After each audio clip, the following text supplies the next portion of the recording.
Hello, this is the Harmony Light.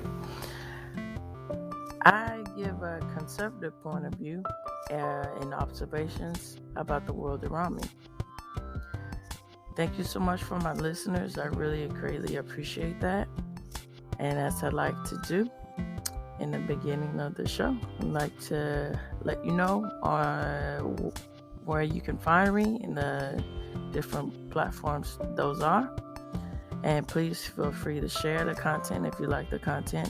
It would be greatly appreciated. So I'm on Spotify. Spotify, there's a community on there where you can put comments and all of that good stuff. So please feel free to use that, implement that, because I'm trying to make this show more interactive, and so I can engage with you more. So please feel free to use that, and because I would like to know and hear from you all. And as the show grows, I'm looking to make a podcast to where I answer those questions, and I can engage with you more that way. So please feel free to use that. And on top of being on Spotify, I'm on iHeartRadio. I'm on Amazon Music and Audible. Now, please feel free to share this if you like this content. And I am looking to put myself on different platforms as far as podcasting. And so I will mention those in future episodes. And I'm also looking to put myself onto different social platforms. So I will mention that. And again in future episodes. So please look out for that as I plug that.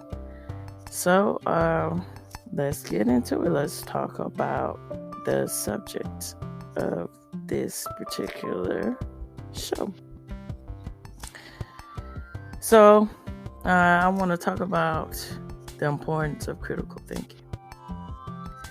Now, I think with that, you start to be able to understand things clear when you can think critically.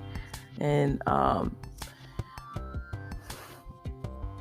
things, you don't feel a need for things to be handed to you as far as what is being said. You start to appreciate reading in between the lines and start to appreciate digging deeper to want to understand what is being said and have the importance of how things go when you say things a particular way, or you don't say things or you don't say something, or you do something. What does it actually mean?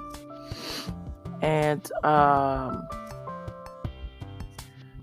versus not being able to see things from the points of views that somebody is forcing you to see things, you start to question that. And you start to want to say, well, if they're forcing me to see things from this point of view and they don't want to understand my point of view, what does that actually mean? And you start to deepen the conversation even more. And for instance, things that you see in the media when they say about particular things for beauty, or they say particular things for political points of views, or what it did, the list goes on. You start to say, well, what does that exactly mean for me? What does that mean to me? And you start to think, what do I see myself in this when they're saying these particular things that I should think about, or I should feel or perceive? Do I want to feel and perceive these things? Do they really connect with me. And whatever I say myself, what is the self-reflecting thing that I want to get from this? And then when you start to think critically like that, you start to say, well, that's what they really mean. Okay, well, I don't really agree with this. And you start to say X, Y, Z, and I think that's what that causes you to do when you think critically. And I think that from that, you start to come out of being so emotionally charged when you hear something. You start to have a rational and level-headed point of view about things. Now, there's a measure and a level to all of this, but from a main consensus, you start to really even things out and try to step back and say, well, hold on, let me really process these things here before I think this or say this or what have you. Or even on the other side of that, let's say, which is, if you want to be if you're being honest with yourself and you want to have those thoughts and have those conversations that we are all human. We think emotions happen, and then you start from that emotion. I think when you think clearly and critically, you start to go on the path of saying, where is that emotion coming from? And you start to, I think, reprocess things. And you start to understand things clearer because you had that particular emotion about certain topics and all of these things. And you start to want to, I think, explore more and understand things deeply. And because that's very beneficial when you start to want to do those things, because you start to unravel and see how things really are, I believe, how things, nature works, I believe, how we as humanity understands and moves with each other. And that's very prolific because you start to realize that it's not very good to put yourself in a sort of sense of being someone that's following all the time. You want to go in a sense of direction that leads you to the path that you want to take, and that's very healing, I believe, when you start to take those sort of personal responsibilities within yourself to say, I want to think enough and I want to think critically enough to lead myself to how I want to see this or how I want to do this. So,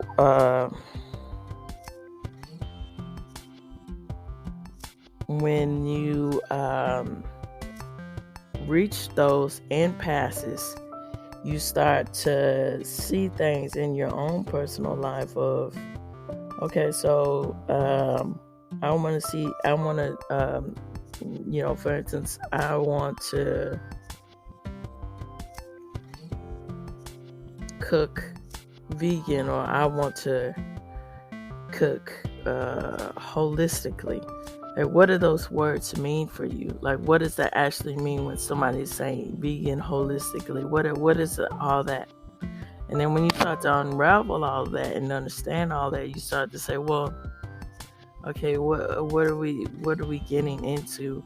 And you start to say, well, is that beneficial for me to live this particular life, or is this not beneficial for me? Is it more sustainable for me to just grow things and figure out the time and the patience, what it takes to grow things from the earth and to plant things and understand the means of farming and agriculture and everything that comes with that? Is that the route that I want to take to, as far as being more sustainable with my diet? Like, do I want to do that, or do I want to understand this particular route of, okay, when I go to the supermarket, what do I want to look for in particular items that I buy on a day-to-day basis? And then how is that helpful for me? How is that harmful for me? So, when they say about things, the benefits of corn syrup, or the disadvantages of corn syrup, it's good for you, it's bad for you. Well, what's going on with that? Well, you how is it bad for me, and why is it bad for me, and why are you saying this is bad for me? And you start to, if you think critically, you start to question, what is corn syrup actually coming from? What is the use of it? How is that helpful for my diet? How is that not helpful for my diet? And I think it's also important to have these conversations with your healthcare provider, and to understand, like, their perspectives about things, and to have these kind of conversations instead of just outface hearing what you hear in the media or what somebody else is telling you about something. That you start to, I think it's important, when you think critically, you start to put those things together and figure out what works for you, what doesn't work for you. And I think it's important to do that. And personally,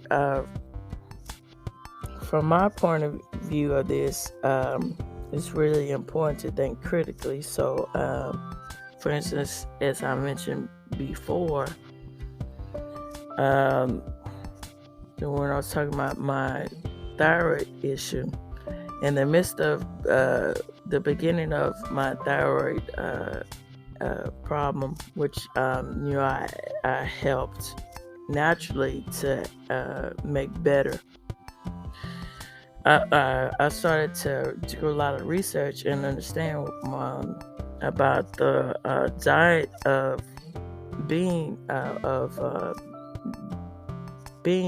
in the condition of having a thyroid condition. So what is it? How is it? How can I naturally help this? Like, where is it? What foods inflame the thyroid or damage the thyroid? And for you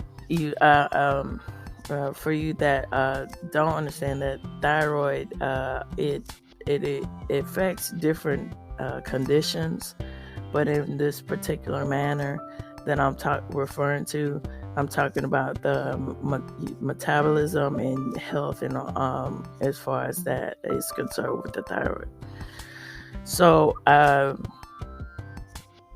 with wanting to take a healthy route and using medication from as much as I can use it, and to try and get off medication by pushing up my health and doing things that I can do with that, I started to realize and understand through research that gluten is a particular problem when it comes to thyroid conditions.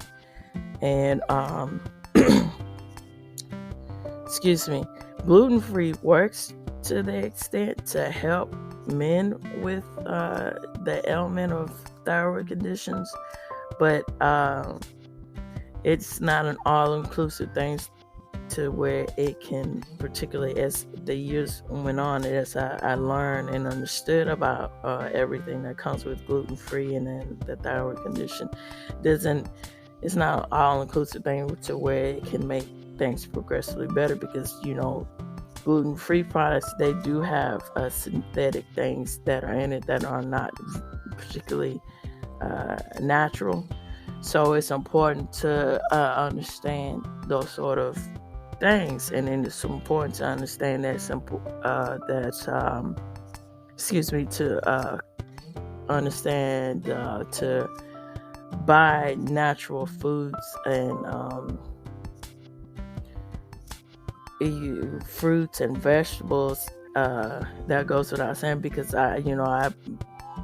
before I had this thyroid condition, I like to eat fruits and vegetables, but even more so, particular kinds of fruits and vegetables also can trigger the thyroid condition. So, for instance, like things like broccoli and, cauliflower, those, depending on how severe your thyroid condition is, those can harm you.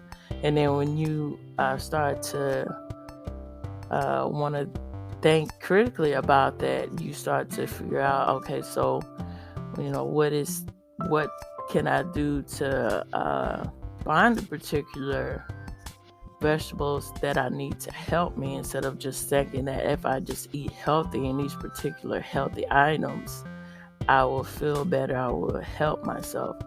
And it's very important to think critically, because you start to put yourself on a mindset of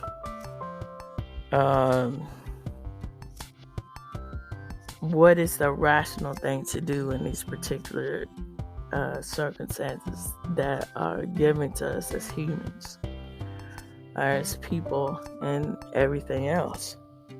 And I think it's important to set yourself on that path. And even more so from a career point of view, and from an educational point of view, and from a family point of view, it's very helpful too. So, for instance, when I was a child, and I understood that people who knew how to communicate was very prolific, because if you understood communication quite well, a lot of things can happen from that. I saw that within my family, the importance of being able to talk to each other, and if you talk to each other, how valuable that is, versus if you don't talk to each other, the problems that come from that. And I was just a very curious child, and that goes without saying. When you're a kid, you're very curious. You want to understand things, and you try to understand from the best of your ability how things work. And then as I got older, I started to become more and more attracted to technology and communication. And I knew that I wanted to go to college, because that was the path that I wanted to take particularly. But in that path, I wanted to figure out what kind of career I wanted to take. And I knew that was an all-inclusive pronged thing that I had to figure out for myself, and think critically for myself how to merge things together to where I can create something that's going more along to my career goals. So, for instance, computer science was a thing that I wanted to particularly look at, but it was something that, as far as communication skills, I wanted to merge together. So I thought, well, okay, why don't I just do the digital communications and work my way around that and use that as a career path and have that as a major as I'm going along my journey of being in college and see what comes from that. And then I just realized that, as my particular career path went on and out of college and going in the working world, before just working a job when I was in college versus having a career out of college and then finding particular jobs that are out of my career path, realizing that the basis of what I have can help my goals as far as communication and technology. But let me just do things to add on to what I already have so I can develop that. And because I thought critically, that helped me understand particular paths that I'm going through and the goals that it can come from going through these particular paths. That's why I think it's very important to think critically and to have these conversations about thinking critically, because it's very useful. So with that being said, I'm reaching the end of this particular podcast. This is The Harboring Light. I hope you enjoyed what you heard. And please feel free to share if you like this content. And I look forward to making more episodes.